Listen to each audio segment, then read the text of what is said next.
What if I told you there's a walkie-talkie that can send text messages, photos, and your GPS coordinates with zero cell service for under $60? Yep, I said zero cell service.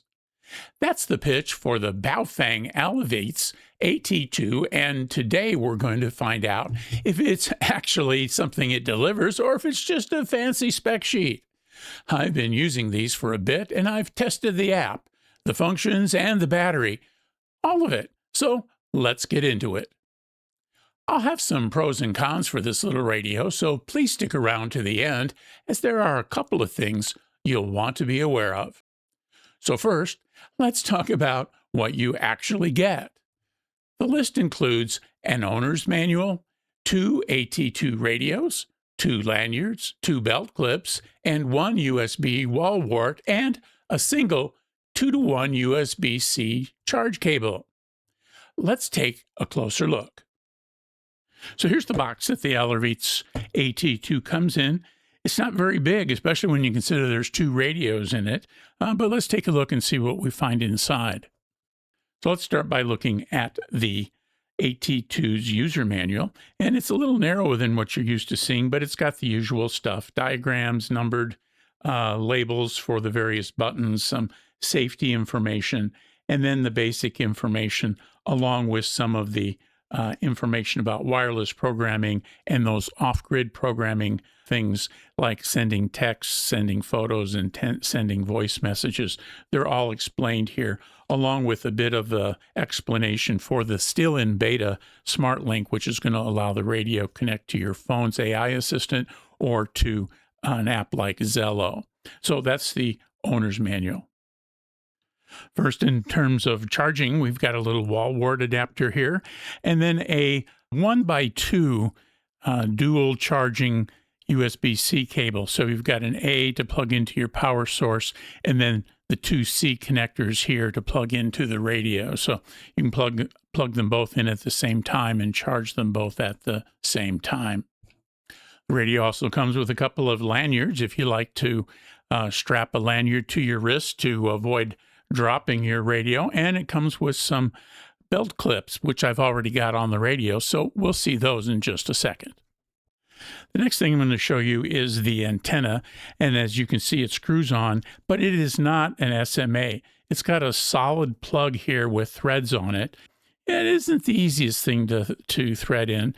Obviously, you want to make sure you're not cross-threading it, but it just screws into the top. But all those extra third-party SMA connector antennas you have are not going to work with this radio.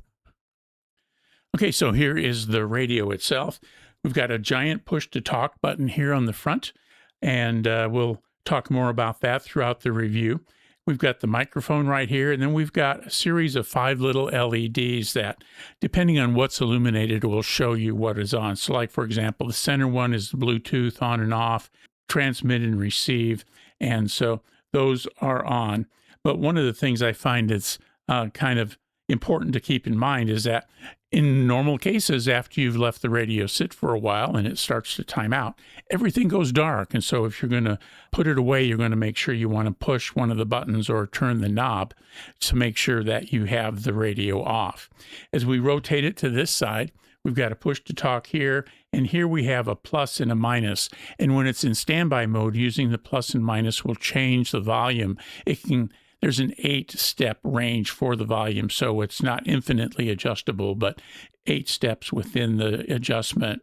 The other thing that you keep in mind is that this button has a dual purpose, and that is if the radio is on and you want to move into the menu, you press a long press on the minus button, and it'll move into the menu.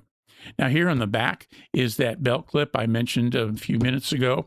It snaps in as opposed to screws in. And then across the back is the battery cover. And this little guy will take a little bit of finessing to get off, push down here, and then push down this way to get it off. You don't pry it off. You push it down and then slide it down to get to the battery. And then when you see the battery, you want to make sure that you've got the little pads on the battery lined up with the tabs on the radio so that you've got the battery in the radio properly. On this side, there's a little door like we're used to seeing here. It's got up on the top, it's got headphone jack, And then on here on the bottom, it's got a USB-C connector that we're going to be using for charging. And those are both in there pretty snug. On the top, besides the antenna that we pointed out already, there's the power switch right there. A long press on that will turn it on and off. And instead of a volume here that we've already talked about was on the side keys, this is a multiple encoder. So if you're just in standby, turning the knob will change the channels, and then a voice will announce the channel you're in and whether it's analog or digital. And then if you've done a long press on the side key, turning this will rotate through the various menu items, and we'll take a look at that during our Power On tour here in just a second. And then here's the speaker, which those 8 levels of volume will come out of. So that's a quick power off tour of the Alervites AT2. As you saw, the packaging is clean, the radio feels premium for the price point. And speaking of build quality, let me just say this right away. This little thing is thin. Like really thin. We're talking 16 millimeters. That's barely over half an inch. It slides into a jacket pocket like it isn't even there, or easily clips to your belt or a backpack strap. For a UHF HT, that's pretty impressive. As always, if you're finding this video helpful, please click the thumbs up button below the video and subscribe to the Gadget Talk channel if you haven't already. And don't forget to click the notifications bell. There are join and thanks buttons below the video too, if you'd like to support the channel more directly. I really appreciate it. Now, let's do a quick demo with the power on. So let's turn the radio on and do a quick tour of some of the basic functions here of the radio. As I mentioned before, the on-off is here. It's going to turn on and it's going to announce that it's on and the channel it's on. So let's listen. Power on. Digital 12. So it told me I'm on channel 12, and 12 is a digital channel. If I want to make changes to the channels, I'm going to use this little encoder button up here at the top. Digital 11. 10. When it doesn't say digital, it means it's an analog. So that's how that works. Digital 11. Now, if I push the talk here, a little red light's going to turn here, and it's going to transmit as you would expect. It's in the kind of the standby mode now. So here, if I push the button, the volume's going to go up. Digital 12. Digital 11. And then back down. 10. Digital 11. So hopefully you can hear the difference in the volume there.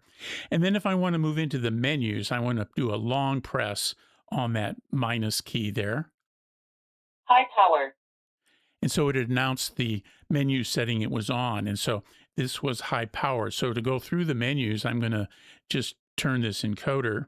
Battery medium. Memory channel. Scan on. Bluetooth off. So if I wanted to turn the Bluetooth on, I'm going to press that minus button real short. You heard it beep. Bluetooth on. And then you can see the Bluetooth light is flashing here. And that's flashing because it's waiting to pair with my phone, which I don't have on right now. So that's why it's in this standby mode. If I turn it again, Bluetooth off. It'll turn it off. And then to leave the menu mode, I can just do a short press on this power off key. And now when I turn it, Digital 12. I'm back to the selecting channels on the radio. So that's pretty much all there is to that.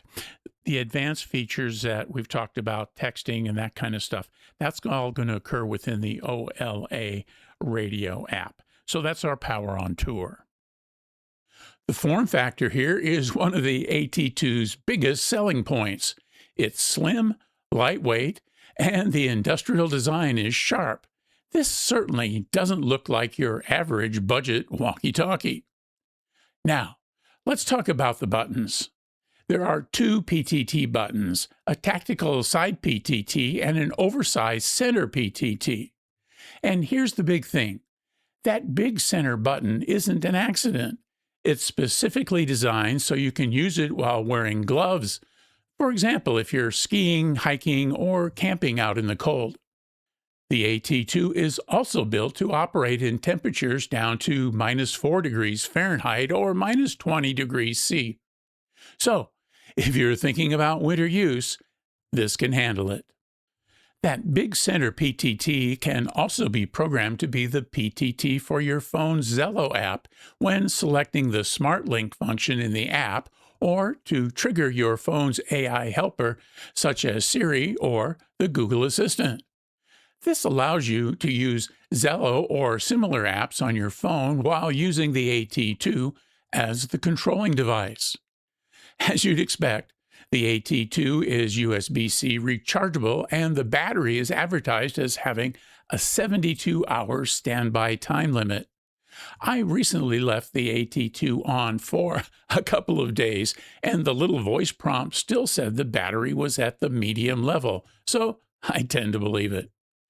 Obviously, transmit and active receiving will drive that number down. Okay, let's get to the headline features, because this is genuinely different from anything else at this price point. The AT2 pairs with the OLA Radio app via Bluetooth. Once it's connected, you can send text messages, voice clips, and images directly to other AT2 units over radio waves with absolutely no cell signal required. I'll say that again. No cell towers, no Wi-Fi, no Starlink, just the radio. Here are some screenshots of the app in action. Here you can see text messaging. I entered the text on one phone using the OLA app, and here you see the received text on the other. Remember, this was radio, not the phone's internet. Here is the same process with a photo. I selected photo from the options, chose to either take one or grab one from my gallery, clicked send, and it shows up on the other radio's OLA app display with my ID that I entered in the AT2's radio app settings. Same with voicemail. Select voice, record the message, and off it goes. As with your phone's messaging app, when you close the OLA Radio app, the app keeps the received messages. Here's a quick clip of the OLA app in action. It's not a tutorial, just a snapshot. So here's the OLA Radio app. I've got my radio set to Bluetooth, and I've paired it to the app here. So I'm going to go over to Devices, and then I'm going to see that it is already connected to my Model AT2. So I'm going to press that to open that. And here's my control panel. I can do Bluetooth control, where I can change the channels on the radio and make other setting changes and use the phone to connect the radio. I can read and write the frequencies from the radio. There's my offline communication tasks such as texting and photo sending, and then the beta version of SmartLink, which would allow me to use the big push-to-talk in the front to either access my Google Assistant or Siri, depending on what kind of phone you have, and then also use it for Zello if you happen to be a Zello user. So I'm going to start by reading the frequencies. It takes only a moment, and you can see those are the frequencies that are here in the phone. I've got channel 17 programmed, which is a repeater, so you can see that I have the receive and transmit programmed in there. And so those are the frequency changes. Now, if I want to modify them, I'm going to press Modify, and I'll go to channel 6. Channel 6 up here to the little slider bars in the top corner. And you can see that I can put a channel note, basically a name. I can put in the receive and the transmit frequencies. This is one that comes pre-programmed, so I'm not going to mess with it. It's an analog channel without CTCSS or DCS. And then it also then is in wide, and you can see the other things that are available here on the phone, and it's set to low power. If I go to next, it'll take me up to channel 7, and so I can work my way through that. And at the bottom, you can see that I can write it to the device or save the plan. I'm going to press the little X and go back. And if I wanted to save, I'd give it a date and time stamp to save, so I could go back to this setting if I wanted to. Up here at the top, I also have the function settings, and these are basically the radio's menus, and there's really not many of them, just a couple. And you can make those changes here in the functional settings.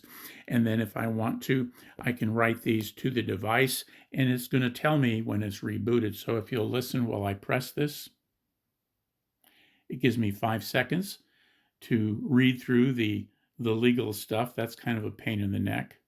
Digital 13.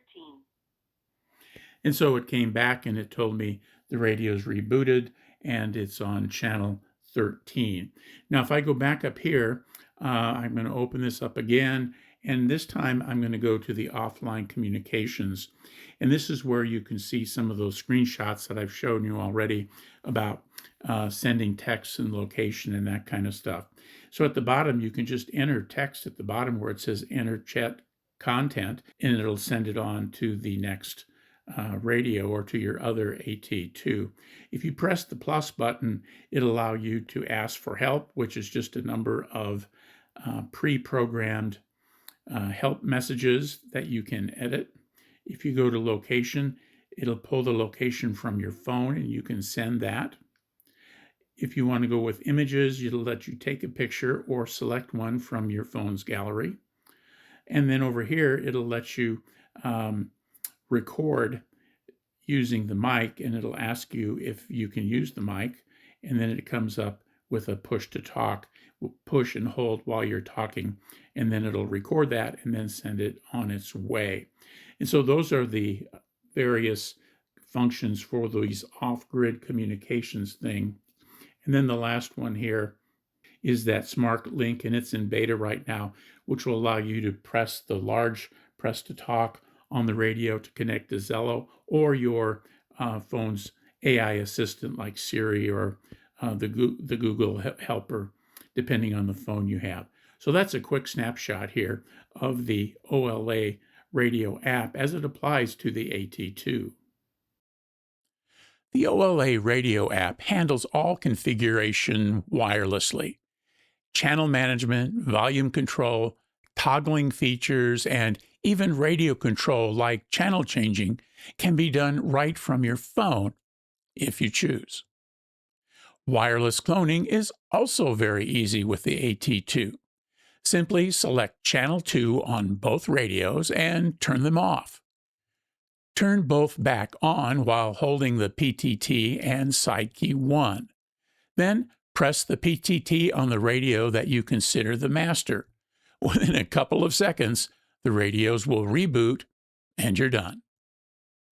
When your phone is connected via Bluetooth, a double press on the center PTT can activate your phone's voice assistant, Siri, Google, whatever you use. That means you can stay hands-free and use your radio like a controller for your phone. As I mentioned before, if you use Zello, the LTE network Walkie-Talkie app, you can configure the AT2's big PTT button as a trigger for that too. So you can get the physical feel of a radio while operating over LTE when you have a cell signal. Under the hood, the AT2 operates on the 400 to 480 MHz UHF frequencies with 30 channels, 50 CT CSS tones, and 105 DCS tones. That means it's compatible with standard UHF radios in the analog mode, so if your group has a mix of radios, the AT2 will still work with them. The radio has an FCC Part 90 certification, so it's legal for business licensees and hams. While it covers the FRS and GMRS frequencies, it's not certified for that use. Another unique feature is the AT2's digital mode. The AT2 uses a proprietary digital scheme that's common among AT2 radios. That means that the typical analog ham will hear only the digital noise similar to an APRS packet. Only other AT2 radios will receive and decode the digital signal, similar to DMR or CF4FM. That's an interesting capability for those of you who are big into off-grid prepping and want your privacy. Couple that with the text, Voice messages and photo transfer we've already talked about, and the AT2 will be definitely worth consideration for those interested in a low visibility comms profile. In this clip, you'll see and hear the AT2 in action. Note the small green LED on the AT2 and when the analog UV5R Mini lights up. In the second sample, I'm using a digital channel on the AT2. I've got the volume on the Mini turned down to avoid the digital noise it's outputting. Test, 1, 2, 3. 3, 2, 1, test on analog. Test, 1, 2, 3. 3, 2, 1, test on digital. Test. Channels 17 through 30 come unprogrammed.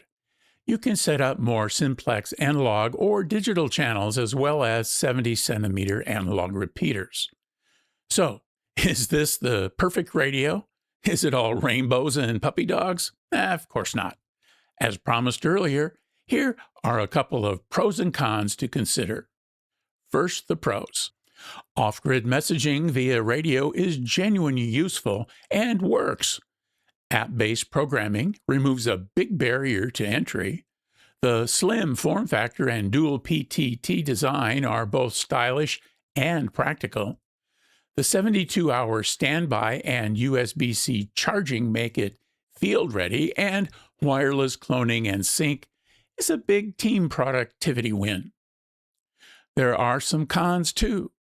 First, the radio has only 30 channels.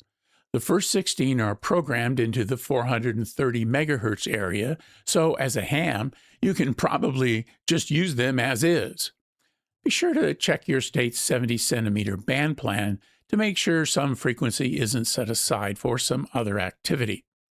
Next, the radio is rated as a 2-watt radio and is UHF only.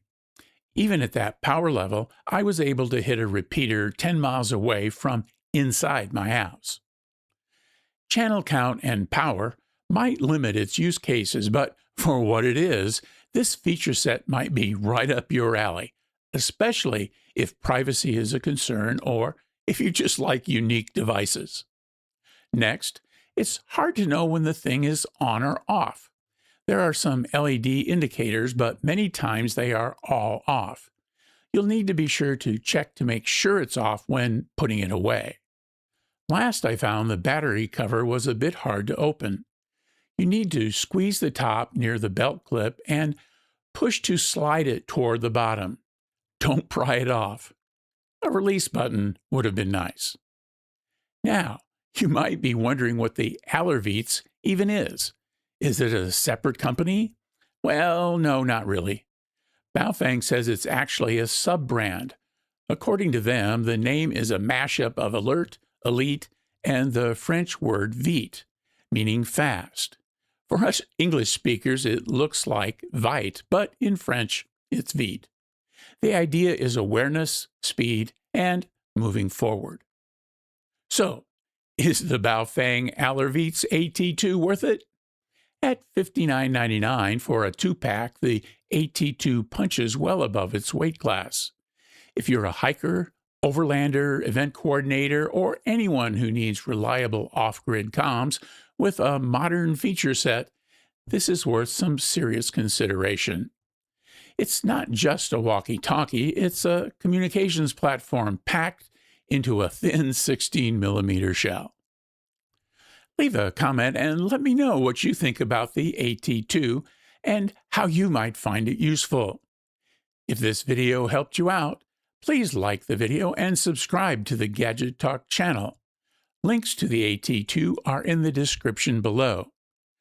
Join me over here for a video I think you'll like. Thanks for watching, and 73.